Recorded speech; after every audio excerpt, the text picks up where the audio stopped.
Ikan sidat merupakan salah satu santapan khas yang biasanya dikonsumsi oleh masyarakat Asia Timur seperti Jepang, Korea, dan Cina. Di Indonesia, menu ikan sidat dapat kita temui dengan mudah di restoran khas Jepang. Ikan yang bentuknya mirip dengan belut ini dapat diolah menjadi berbagai menu yang lezat. Salah satu menu unagi favorit adalah unagi kabayaki. Halo Sobat Bahari, kalau kalian sering ke restoran Jepang pasti sudah tahu dong dengan yang namanya unagi. Nah, perlu diketahui bahwa unagi itu adalah ikan sidat. So, kali ini saya akan mengajak Sahabat Bahari untuk melihat secara langsung bagaimana sih proses pengolahan ikan sidat menjadi unagi kabayaki atau sidat panggang yang biasa kita temui di restoran Jepang. Yuk, kita lihat langsung.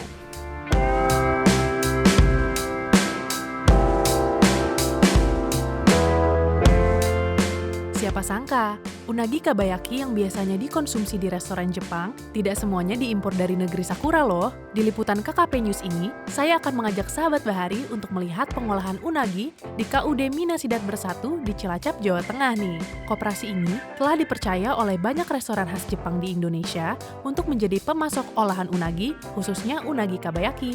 Koperasi ini dapat memproduksi olahan unagi kabayaki hingga 3 ton setiap bulannya.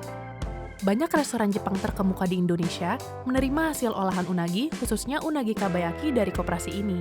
Jadi, nggak perlu jauh-jauh ke Jepang ya Sahabat Bahari untuk melihat pengolahan unagi kabayaki yang lezat ini. Yuk ikutin saya melihat proses pengolahan unagi. Pak, saya izin lihat produksinya ya Pak ya. Ya. Nah, sebelum kita mulai, apa aja nih Pak yang harus kita persiapkan? Yang kita persiapkan adalah memakai masker sama tutup kepala sama baju safety. Baju safety, ada baju safety-nya ya, ada. supaya tetap higienis ya Pak Betul, ya? betul. Oke, langsung aja kita pakai. Ya. Pengolahan unagi kabayaki dimulai dari pemisahan bagian tubuh sidat atau di filet nih. Sebelum diolah, ikan sidat hidup akan dipuasakan selama 2 hari agar bersih dari makanan dan kotoran.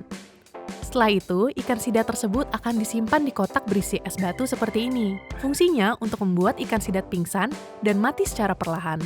Perlakuan ini sangat penting nih Sahabat Bahari, untuk menjaga daging ikan sidat agar tetap lembut dan segar. Selanjutnya, ikan sidat akan dipotong dan dipisahkan bagian tubuhnya atau di filet. Pada proses ini, bagian kepala dan tubuh ikan sidat akan dipisahkan nih. Setelah dipisahkan, organ, tulang, dan sirip sidat juga akan dibersihkan. Proses filet ini biasanya dilakukan oleh orang yang telah berpengalaman dalam memotong sidat. Selain itu, harus menggunakan pisau khusus loh Sahabat Bahari, karena keseragaman bentuknya dapat mempengaruhi kualitas olahan dari ikan ini. Wah, penting banget kan Sahabat Bahari? Nah, setelah proses filet, sekarang kita masuk ke proses pemasakan. Lihat yuk.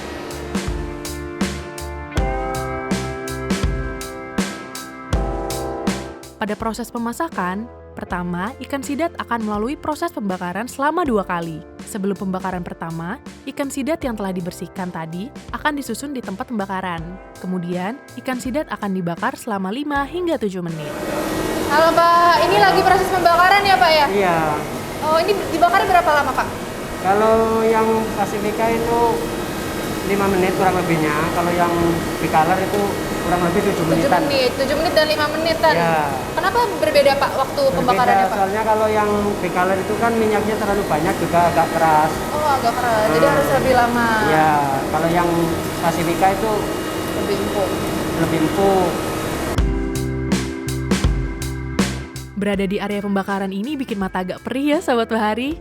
Gak kebayang gimana Bapak Ibu pekerja ini setiap hari di sini. Nah, dalam proses pembakaran, jangan lupa dibolak-balik ya Sahabat Bahari, agar seluruh daging terbakar secara merata. Setelah melalui proses pembakaran, sidat yang masih setengah jadi ini akan dikukus selama 30 menit. Proses pengukusan ini juga penting nih Sahabat Bahari, untuk membuat daging sidat menjadi empuk.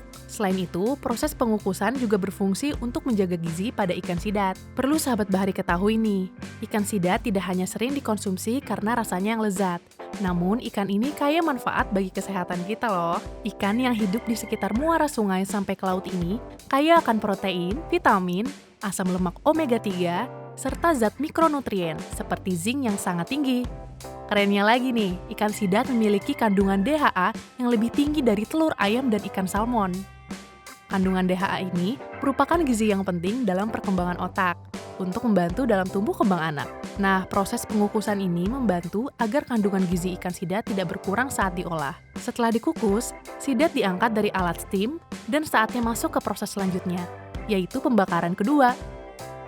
Ada yang berbeda nih sahabat Bahari di pembakaran kedua ini. Tadi setelah dikukus, sekarang dilakukan pembakaran kedua dan langsung dikasih saus unaginya. Oles-oles terus sampai bumbunya merata ya sahabat Bahari. Sidat yang telah dikukus dilumuri oleh bumbu khas untuk unagi. Bumbu khusus dengan cita rasa manis ini akan menambah kenikmatan cita rasa unagi kabayaki loh. Di pembakaran kedua ini, unagi yang telah dilumuri bumbu akan dibakar selama 1 hingga 2 menit agar bumbunya meresap. Setelah berwarna coklat gelap, saatnya unagi diangkat dari alat pembakaran. Aromanya udah enak banget nih sahabat Bahari. Saya jadi nggak sabar untuk coba nih. Setelah tadi dibakar dan diolesin langsung saus unaginya ya, ini bisa langsung dimakan ya? Iya. Oke, boleh. Aku nyobain dikit, potong dikit nggak apa-apa ya? Nggak apa-apa.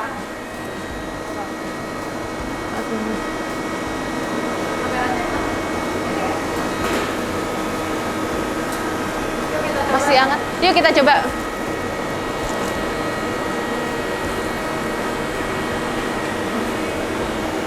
Enak banget nih kalau baru matang masih hangat ya. Olahan unagi kabayaki yang telah jadi, selanjutnya akan dimasukkan ke kemasan nih sahabat Bahari. Setelah dimasukkan, bumbu akan ditambahkan lagi, agar sahabat Bahari dapat menikmati unagi kabayaki yang kaya akan bumbu. Kemudian, unagi yang telah dikemas akan dimasukkan ke mesin seperti ini untuk divakum dan disegel hingga tertutup dengan rapat. Produk unagi kabayaki yang sudah siap konsumsi ini selanjutnya akan disimpan di freezer. Kerennya, unagi kabayaki beku ini dapat bertahan dalam freezer hingga 1 tahun loh.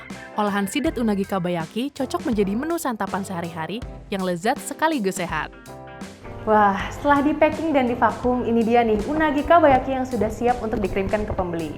Nah, sekarang sahabat Bahari ikutin saya yuk, kita mau coba makan unagi kabayaki ini pakai nasi. Let's go!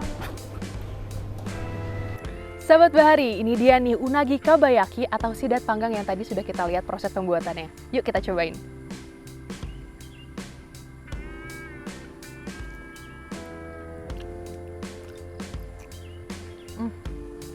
Lembut banget.